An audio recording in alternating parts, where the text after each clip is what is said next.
Olá, meus irmãos e irmãs, sejam bem-vindos ao canal Vinícius Siqueira. E se você ainda não é inscrito aqui no canal, se inscreva aqui no canal e não esqueça de ativar o sininho das notificações. Todos os dias são postados vídeos abençoados aqui no canal para te abençoar. Vamos a mais uma palavra do Senhor. David Wilkerson, outubro de 1998. Libertando-se do medo. As economias das nações estão enfraquecendo e se desintegrando, e o medo está aumentando no mundo inteiro.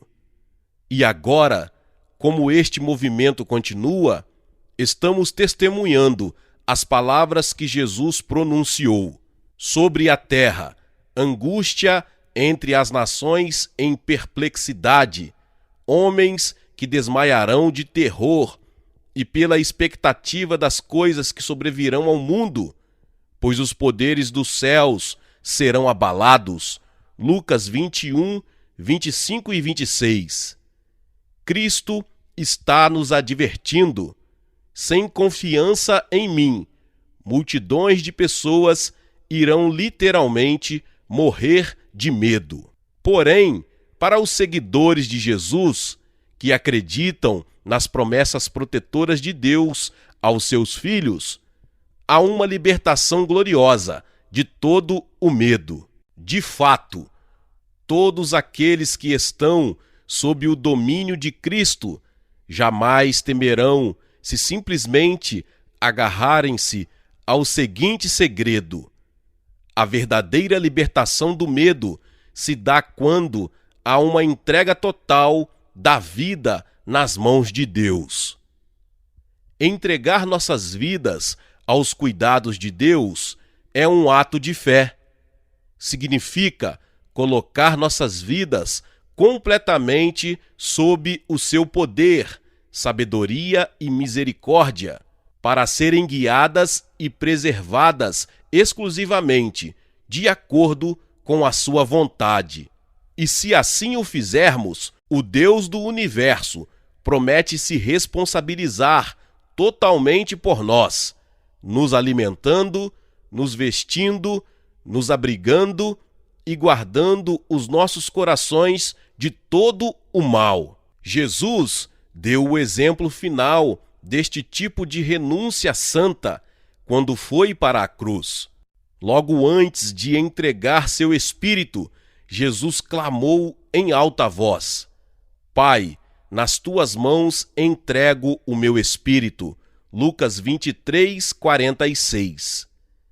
Cristo, literalmente, pôs guarda, tanto na sua vida quanto do seu futuro eterno, em custódia do Pai, e fazendo assim, colocou a alma de todas as suas ovelhas nas mãos do Pai. Você pode querer saber, mas Jesus não disse que ele tinha autoridade tanto para entregar a sua vida como para reavê-la? Veja João 10, 18. Se ele tinha o poder para reaver sua vida, por que a entregou para ser preservada nas mãos de Deus? A resposta é óbvia. Jesus fez isto para servir de exemplo para todas as suas ovelhas. Em primeiro lugar, Deus tem autoridade, sabedoria, boa vontade e amor para proteger seu povo amado. Se estão nos pedindo para confiar nossas vidas a alguém, então temos que saber se este alguém tem o poder de nos guardar de todos os perigos, ameaças e violências. Caso contrário, nossa confiança é inútil. Colocando de maneira simples, nosso Deus tem que ter a sabedoria e a autoridade para nos guiar, como também a uma incontável multidão, através das várias crises e dificuldades. E ele tem de cumprir esta orientação para com seu povo em amor. Agora, se você conhece o Senhor sob qualquer circunstância, Então reconhece isto em seu caráter. Ele é todo-poderoso, infinitamente sábio e um amigo que fica perto mais que um irmão. Na verdade, ele é a essência do amor. O apóstolo Paulo escreveu: Eu sei em quem tenho crido e estou certo de que ele é poderoso para guardar o meu depósito até aquele dia. 2 Timóteo 1,12. Paulo está dizendo: Eu coloquei a minha vida nas mãos de Deus e estou convencido de que Ele não irá defraudar a minha confiança. Ao contrário, fielmente cumprirá sua palavra, no sentido de guardar-me, porque pode e quer fazê-lo. Esta tem sido a minha experiência com o Senhor. Atualmente, como uma tempestade acumula-se sobre a nossa nação, nossa escolha é clara. Podemos entregar nossas vidas nas mãos de Deus, ou então nos responsabilizar pela nossa própria proteção e guarda, uma tarefa impossível quando Deus está abalando todas as coisas. O fato é, nossa paz e satisfação sempre dependem de nossa submissão a Deus, não importa a circunstância. O salmista escreveu: Agrada-te do Senhor, e Ele satisfará os desejos do teu coração. Salmos 37:4. Se você entregou a sua vida totalmente nas mãos de Deus, então será capaz de suportar todo e qualquer sofrimento. Não importa a calamidade que caia sobre você. Você sabe que isto não é uma condenação espiritual, porque você é barro nas mãos do Pai. Ele quer que você seja capaz de atravessar o seu dia a dia sem medo ou ansiedade, confiando totalmente no seu cuidado. E a sua submissão a Ele tem um efeito prático na vida. Quanto mais submisso estiver aos cuidados e proteção de Deus, mais indiferente você estará às condições ao seu redor.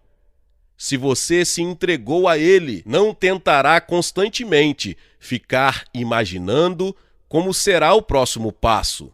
Não ficará assustado com as notícias horrorosas que o rodeiam.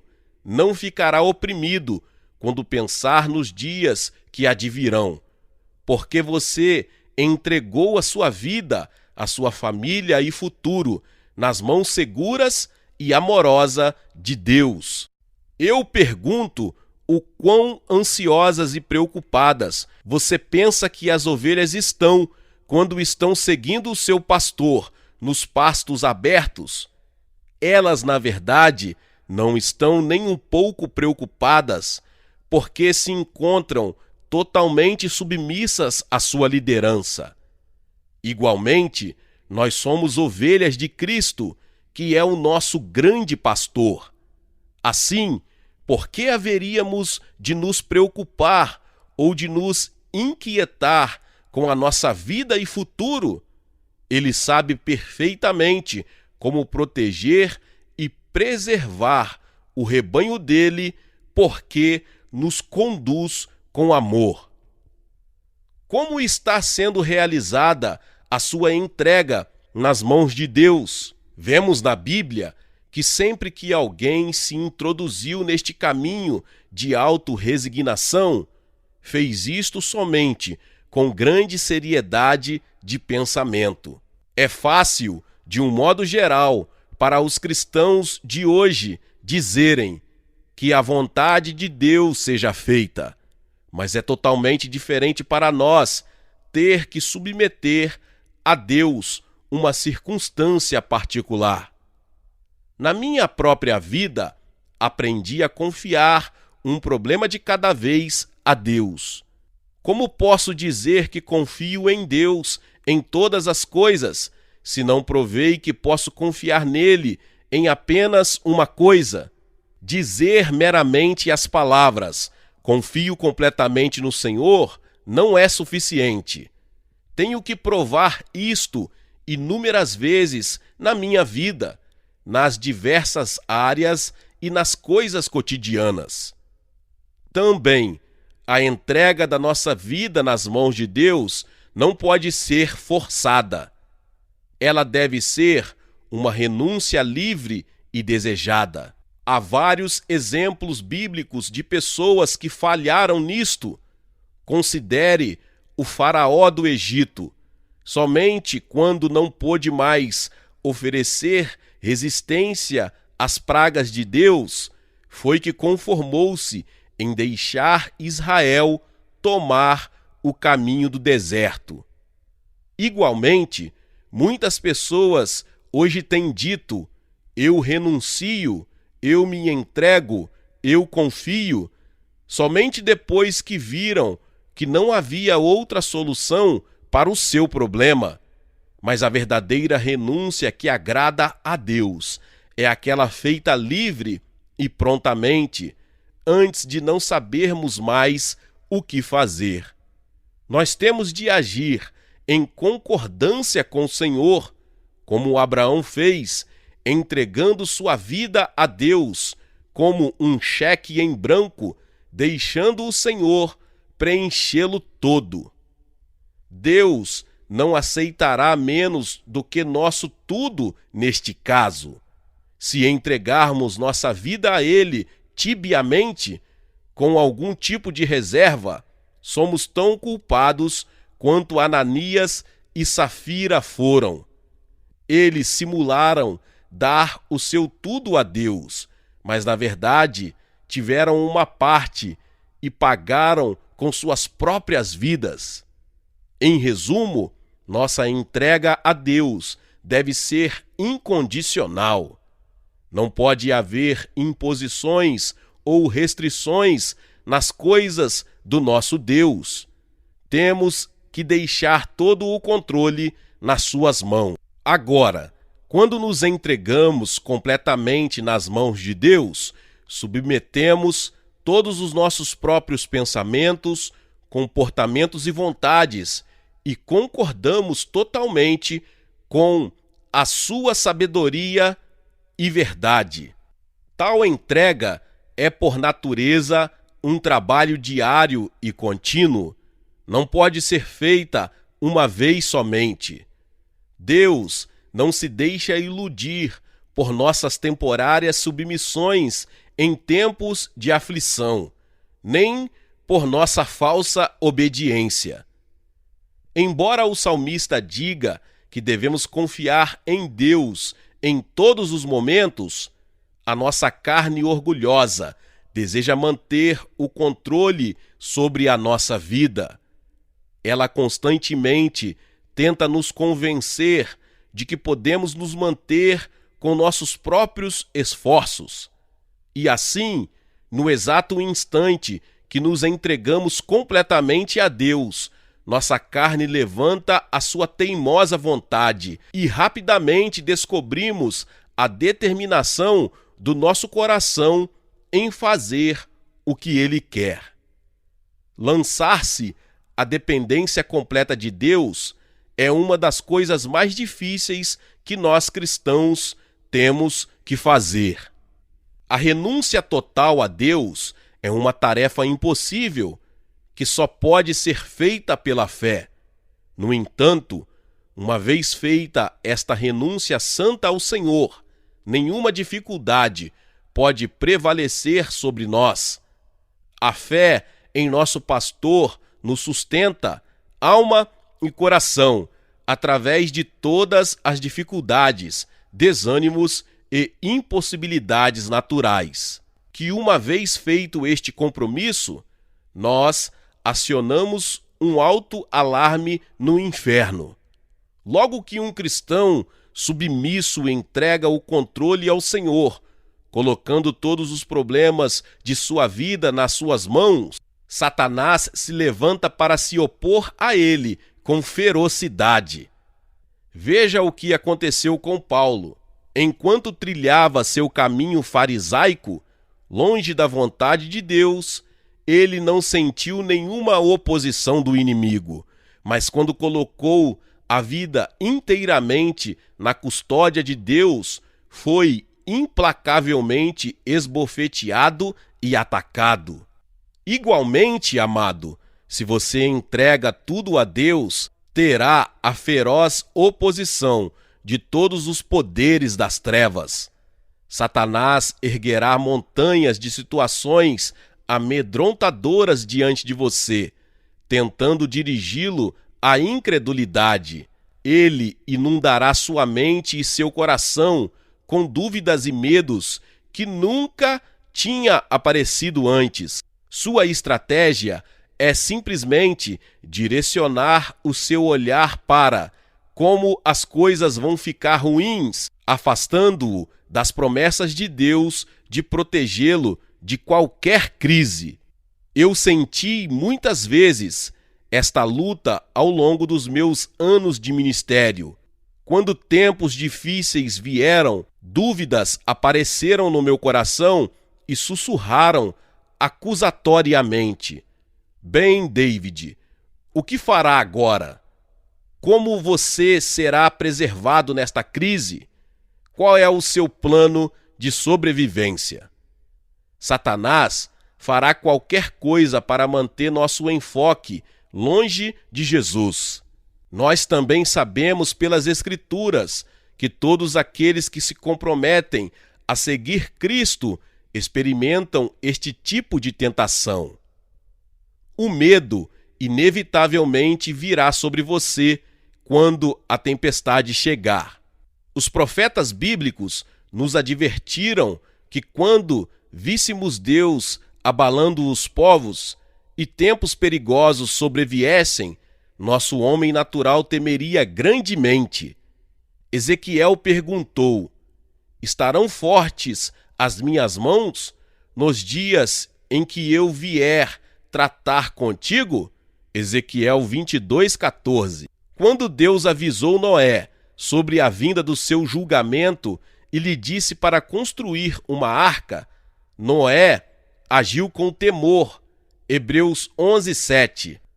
Até mesmo o ousado e corajoso Davi disse: Arrepia-se a carne com temor de ti e temo os teus juízos. Salmos 119, 120.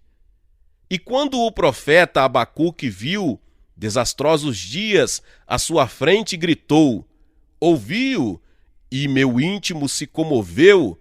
A sua voz tremeram os meus lábios. Entrou a podridão nos meus ossos, e os joelhos me vacilaram, pois em silêncio devo esperar o dia da angústia. Abacuque 3,16. Por favor, perceba, à medida que lê estas passagens, o medo que sobreveio sobre estes homens de Deus não era um medo carnal, mas um temor reverente ao Senhor. Estes santos não estavam com medo do inimigo de suas almas, mas temiam o julgamento justo de Deus. E foi por isso que entenderam o terrível poder que havia por trás das calamidades que se aproximavam. Eles não temeram as consequências da tempestade, mas sim a santidade de Deus.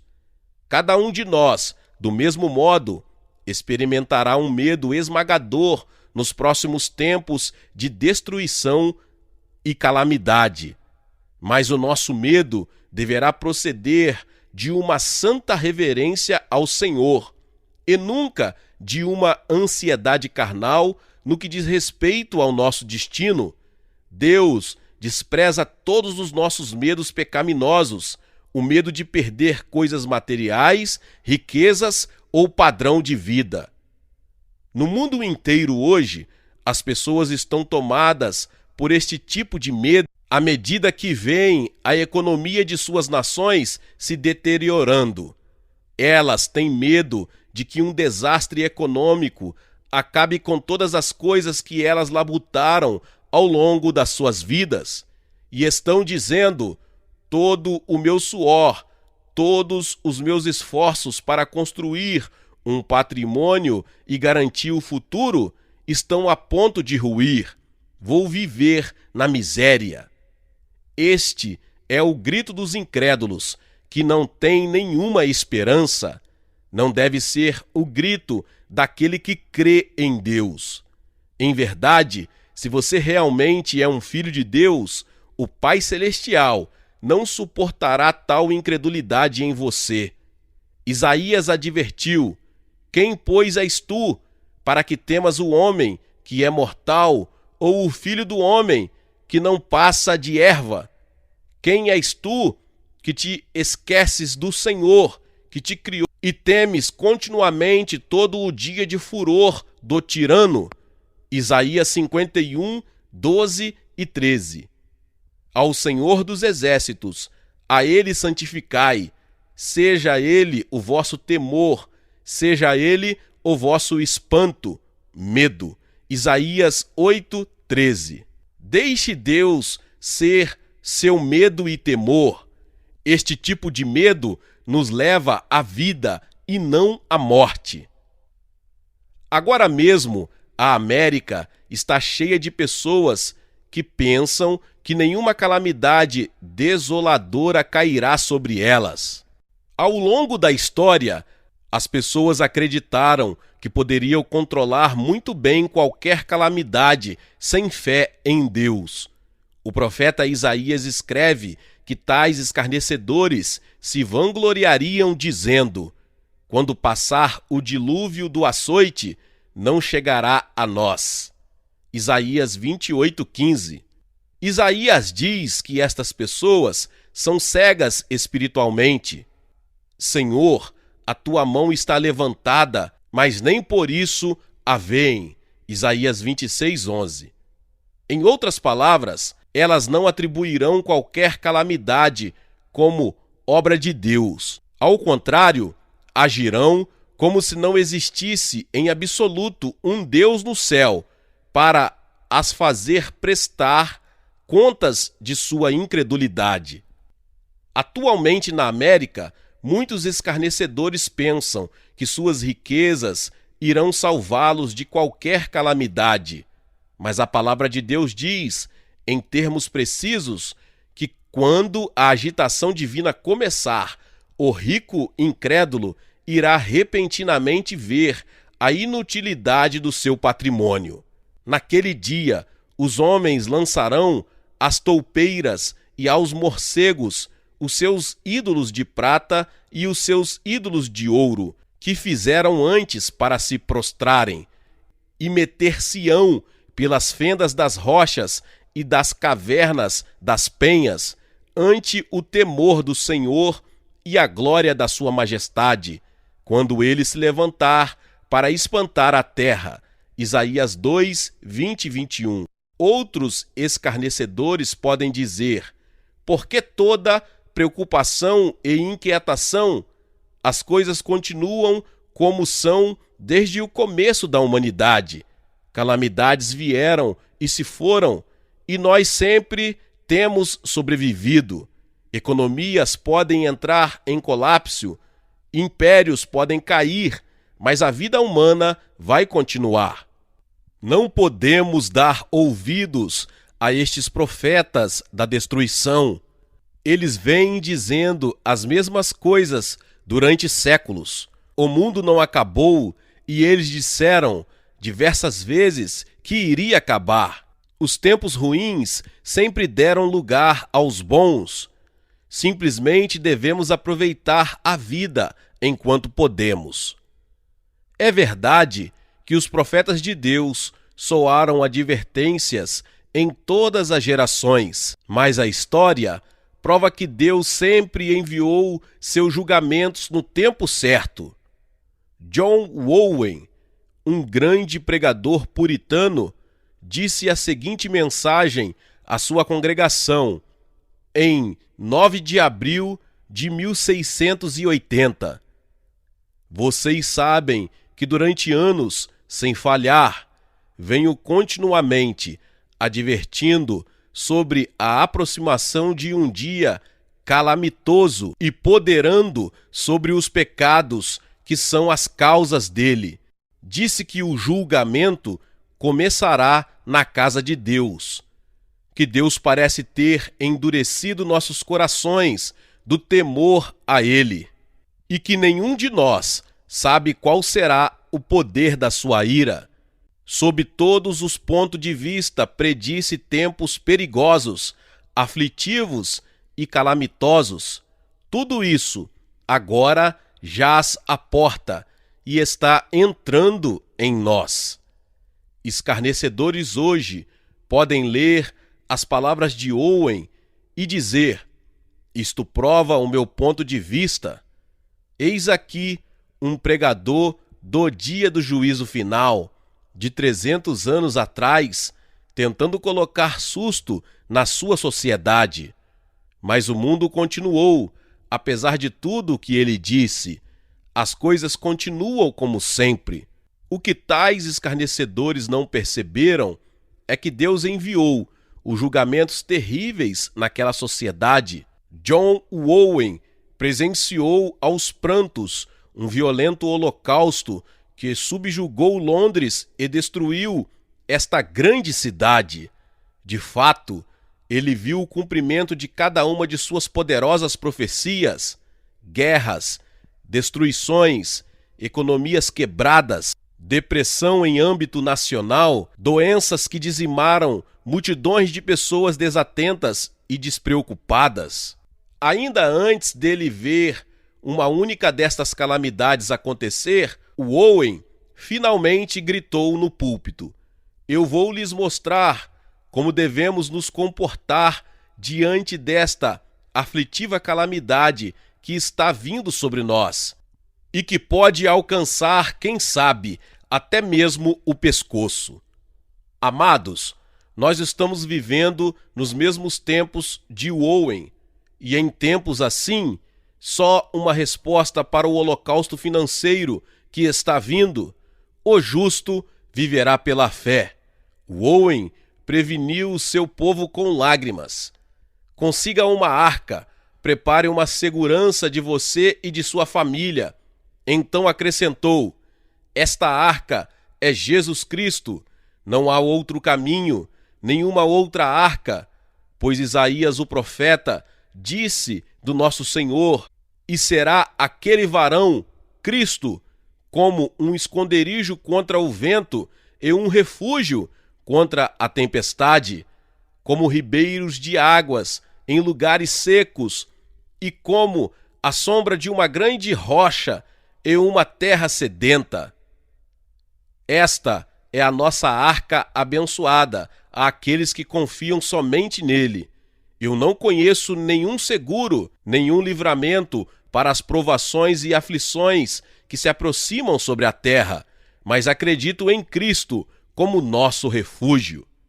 Senhor, dê-nos olhos espirituais para enxergar sua parede de fogo protetora em redor da Sião espiritual, guardando e protegendo todos aqueles que entregaram as vidas em suas mãos.